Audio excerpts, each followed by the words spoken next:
بسم اللہ الرحمن الرحیم۔ بحمد اللہ تعالیٰ آج پھر ہم اپنے درس قرآن کے سلسلہ میں حاضر ہیں۔ بحمد اللہ تعالیٰ آج ہم تیسرے سپارے کا 3 نمبر رکوع جو ہے اس کو پڑھنے جا رہے ہیں۔ فرمایا الم تر الی الذین حاج ابراہیم فی ربہ ان آتاہ اللہ الملک۔ پیارے حبیب صلی اللہ علیہ وسلم کہ آپ نے اس شخص کے طرف نہیں دیکھا کہ جو حضرت ابراہیم علیہ السلام کے ساتھ جھگڑتا ہے ان کے رب کے معاملے میں، اس وجہ سے کہ اس کو رب تعالیٰ نے بادشاہی دے رکھی ہے۔ تو یہ نمرود کا ذکر ہو رہا ہے کہ نمرود جو ہے وہ حضرت ابراہیم علیہ السلام سے وہ اللہ تعالیٰ کے معاملے میں جھگڑتا ہے، اس نے خدائی کا دعویٰ کر رکھا ہے، اور اس کی وجہ قرآن مجید میں یہ بیان کی گئی کہ اس کو اللہ تعالیٰ نے بادشاہی دی تھی، اور وہ بجائے اس کے کہ اللہ کا شکر ادا کرتا، ناشکری میں اس نے خدائی کا دعویٰ کر دیا۔ اسی طرف مولانا روم نے بھی اشارہ کیا، نفس ما کم تر از فرعون نیست اورعون ما رعون نیست۔ اب فرماتے ہیں کہ میرا نفس بھی کسی فرعون سے کم نہیں ہے، فرق صرف اتنا ہے کہ اس کے پاس بادشاہی تھی، میرے پاس بادشاہی۔ اگر میرے پاس بھی بادشاہی ہوتی تو میں بھی خدائی کا دعویٰ کر بیٹھتا، نفس تو اتنا سرکش ہے۔ تو اللہ تعالیٰ نے اس کو بادشاہی دی، اس نے بجائے اس کے کہ اللہ کا شکر ادا کرتا اس نے خدائی کا دعویٰ کر دیا، اور حضرت ابراہیم علیہ السلام سے جھگڑنے لگا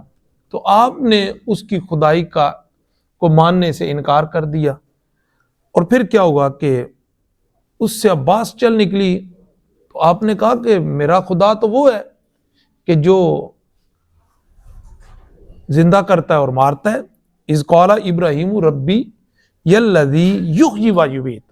حضرت ابراہیم علیہ السلام نے باس چل نکلی نا، تو اس میں حضرت ابراہیم علیہ السلام نے کہا میرا خدا تو وہ ہے کہ الذی یحیی و یمیت، جو زندہ کرتا ہے اور مارتا ہے۔ قال انا احیی و امیت، کہنے لگا یہ کام تو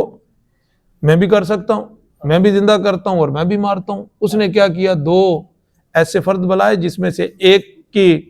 جو ہے نا وہ موت کا پروانہ جاری ہو چکا تھا کہ اس کو پھانسی دے دیا جائے، اور دوسری کی رہائی کی جو ہے وہ ہو چکی تھی کہ اس کو رہا کر دیا جائے۔ اس نے ان دونوں کو بلایا، جس کے لیے پھانسی کا حکم ہو چکا تھا اس کو چھوڑ دیا،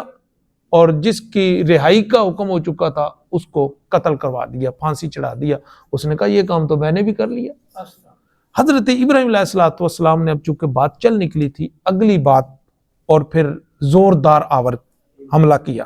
قال ابراہیم فإن اللہ یأتی بالشمس من المشرق فاتی بہا من المغرب۔ حضرت ابراہیم علیہ السلام فرمانے لگے میرا رب تو وہ ہے جو مشرق سے سورج کو طلوع کرتا ہے، تو اگر خدا ہے تو پھر تو مغرب سے اس کو طلوع کر کے دکھا۔ کسی چیز کو زندہ کرنا یا مارنا یہ تو دور کی بات ہے، تو صرف ایک چیز کی حرکت کا رخ ہی بدل دے کہ وہ مشرق سے طلوع ہو رہی ہے اور مغرب کو غروب ہو رہی ہے، تو خدا ہے تو پھر مغرب سے اس کو طلوع کر اور مشرق میں اس کو غروب کر دے۔ فبہت الذی کفر، اور بس پھر اس کے بعد وہ مبہوت الحواس ہو گیا، مبہوس الحواس، کہ ایسے جیسے اس کے اندر جو ہے وہ جان ہی نہیں ہے، وہ خاموش ہو گیا اور اپنا سا منہ لے کے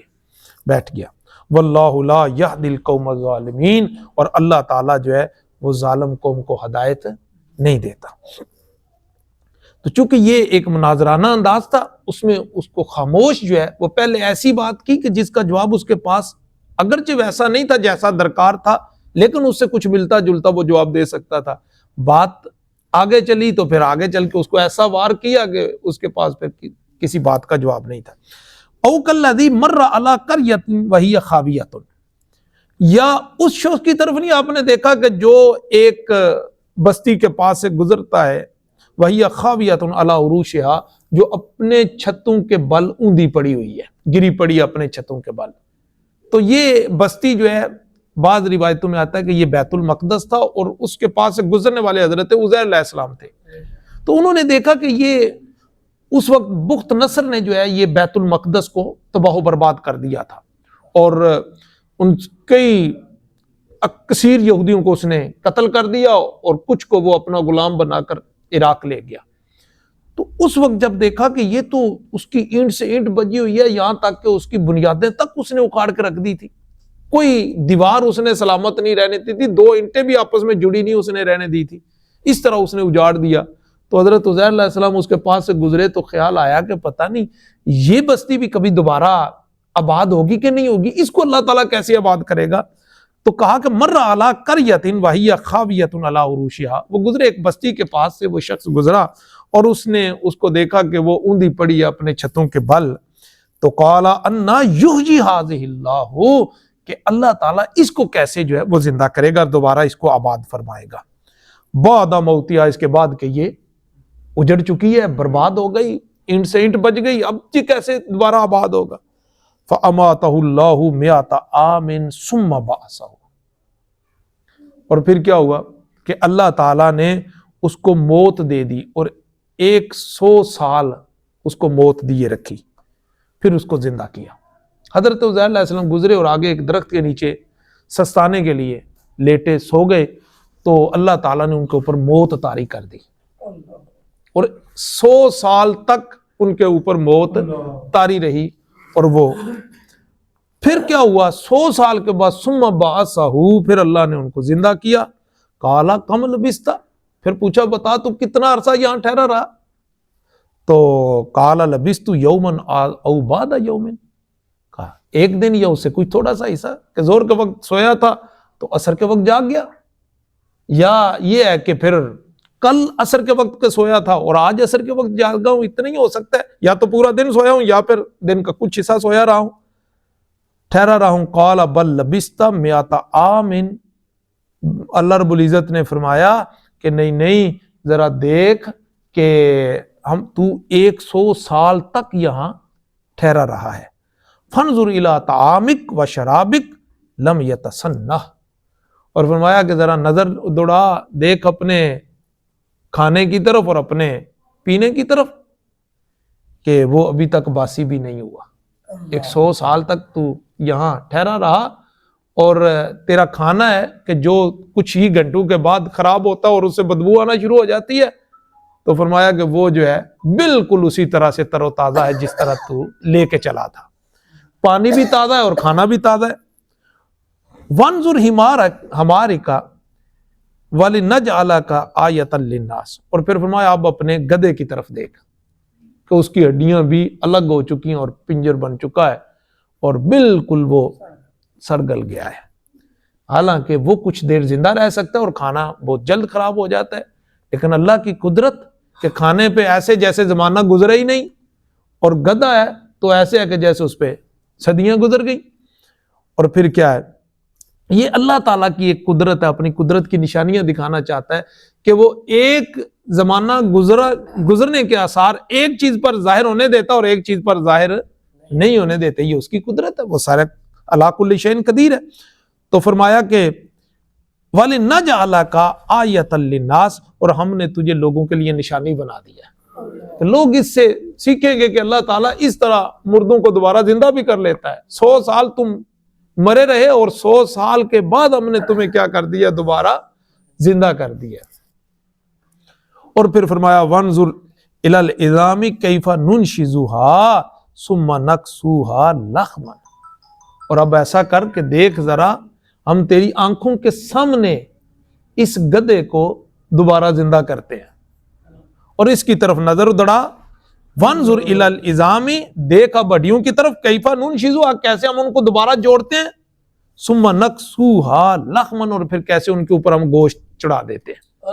کس طرح ہم گوشت کا لباس ان کے اوپر چڑھا دیتے ہیں، ذرا یہ اپنی آنکھوں کے سامنے دیکھ۔ تو نے یہ پوچھا تھا نا کہ یہ اجڑی ہوئی بستی کیسے آباد ہوگی، ہم تجھے بتاتے ہیں کہ ہم مردوں کو کیسے پھر زندہ کیا کرتے ہیں، کس طرح اجڑی ہوئی بستیوں کو دوبارہ آباد کرتے ہیں۔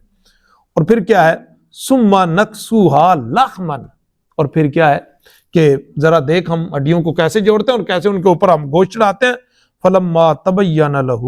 جب ان کے سامنے یہ ہر چیز واضح ہو گئی تو قال اعلم ان اللہ علی کل شیء قدیر، اس وقت حضرت عزیر علیہ السلام عرض کرتے ہیں کہ میرے رب،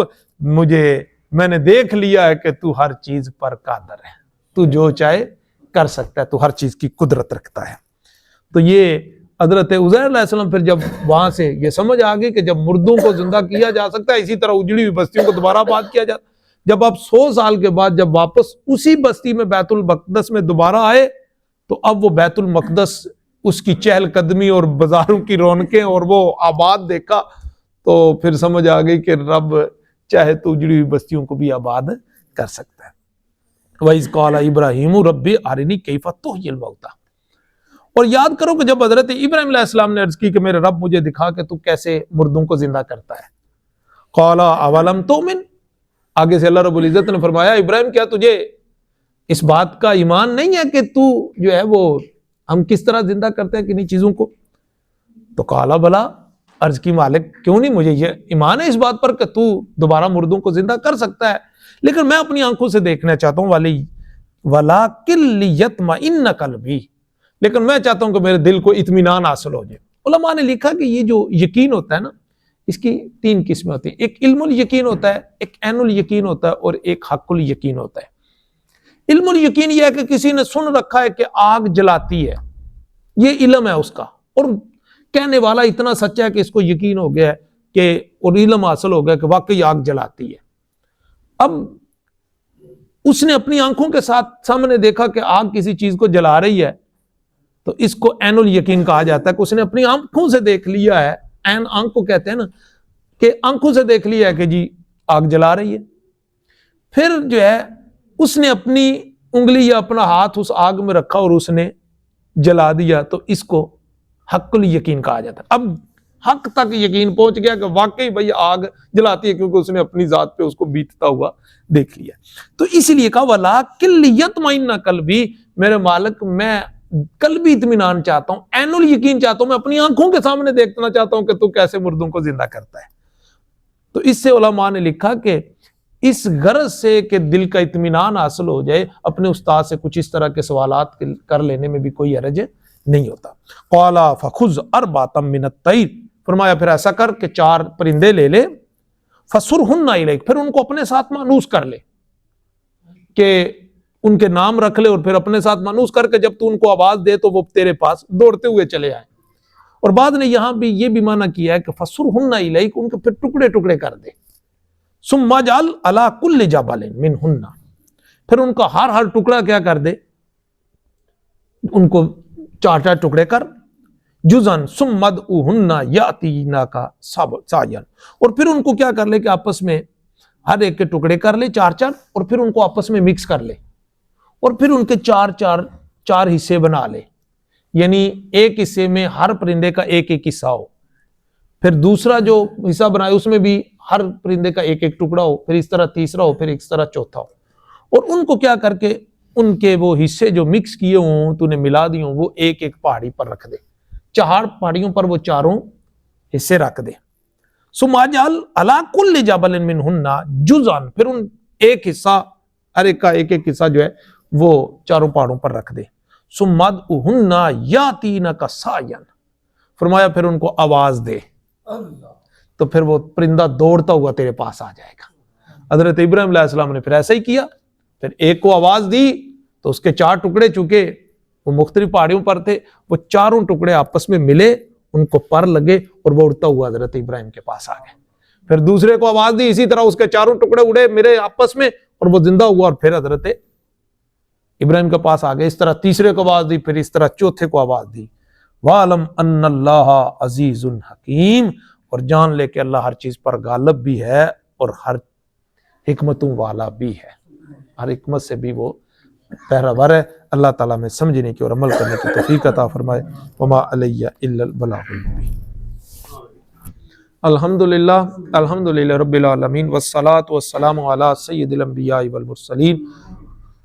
ربنا آتینا فی الدنیا حسنۃ وفی الآخرۃ حسنۃ وقنا عذاب النار۔ الہ العالمین ہمارے اس سلسلے کو اپنی بارگاہ میں قبول و منظور فرما، اس کے تصدق اور توسل سے جاگتی آنکھوں کے ساتھ اپنے پیارے حبیب علیہ الصلوۃ والسلام کے روضہ پاک کی زیارت عطا فرمانا، حضور نبی کریم علیہ الصلوۃ والسلام کی غلامی میں موت عطا فرمانا۔ جب دم واپسی ہو، آنکھوں کے سامنے چہرہ مصطفیٰ صلی اللہ تعالی علیہ وآلہ وسلم ہو، اور زبانوں پہ جاری ہو لا الہ الا اللہ محمد رسول اللہ۔ الہی قبر کے اندر آقا علیہ الصلوۃ والسلام کی پہچان عطا فرمانا، حشر میں آقا علیہ الصلوۃ والسلام کے دست اقدس سے آب کوثر عطا فرمانا، اور آقا علیہ الصلوۃ والسلام کی شفاعت سے بہرمند فرمانا۔ صلی اللہ تعالی علی خیر خلقہ و نور عرشہ و زینت فرشہ محمد و علی آلہ و اصحابہ اجمعین برحمتک۔